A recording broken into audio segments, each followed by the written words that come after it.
আপনারা দেখুন যে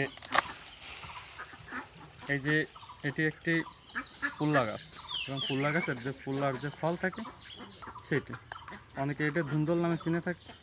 তো যেটা আসল মূল কারণ যে আমরা যখন আগের আমলে যখন মনে করেন আমাদের প্লাস্টিকের ব্যবহার ছিল না, তখন আমাদের বাড়ির ফ্যামিলির লোকজন যে কিভাবে তাদের গা পরিষ্কার করত, এবং ইউরোপে এটি এখনও প্রচুর পরিমাণে বাণিজ্যিকভাবে করা হয় এবং এটি একটি কম্পোস্ট হিসেবেও কাজ করে। তো আপনি যখন এটি ব্যবহার করবেন তখন আপনি এটা যে জায়গায় ফেলাবেন, তো ফেলানোর পরে পচে যাবে। তো আপনি চাইলে এরকম গাছ লাগিয়ে, এরকম ধুন্দল গাছ লাগিয়ে এর থেকে যে খোসাটা বেরোবে এটি আপনি আপনার গা পরিষ্কার অথবা কোনো কিছু পরিষ্কার করার কাজে আপনি ব্যবহার করতে পারেন, যেটা প্রাকৃতিকভাবে অত্যন্ত গুরুত্বপূর্ণ।